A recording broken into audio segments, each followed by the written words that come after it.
Hello दोस्तों, मैं रवि यादव। आज अध्याय 1 का 15 श्लोक। पाश्च जने ऋषि ईसा देवदत्तं धनम जय पौंडम दद्मो महाशंखम भीम कर्मा वृक।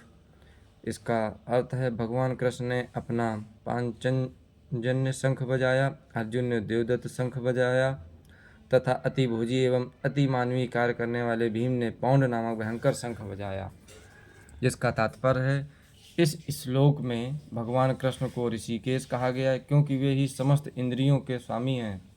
सारे उनके जीव विभिन्न अंश हैं, अतः जीवों की इंद्रियां भी उनकी इंद्रियों के अंश हैं।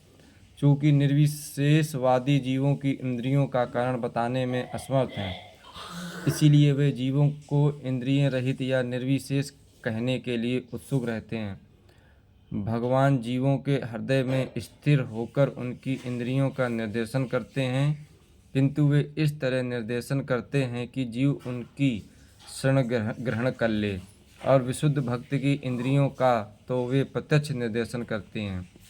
यहाँ कुरुक्षेत्र की युद्ध भूमि में भगवान कृष्ण अर्जुन की दिव्य इंद्रियों का निर्देशन करते हैं, इसलिए उनको ऋषिकेश कहा गया है। भगवान के विविध कार्यों के अनुसार उनके भिन्न भिन्न नाम हैं।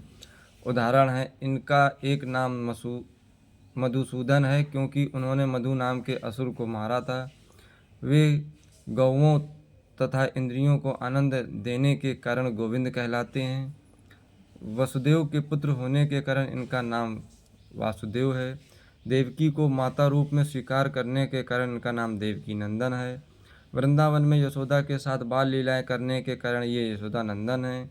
अपने मित्र अर्जुन का सारथी बनने के कारण पार्थ सारथी है।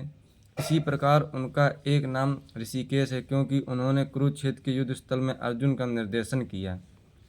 इस श्लोक में अर्जुन को धनंजय कहा गया है क्योंकि जब इनके बड़े भाई को विभिन्न यज्ञ संपन्न करने के लिए धन की आवश्यकता हुई थी, तो उसे प्राप्त करने में इन्होंने सहायता की थी।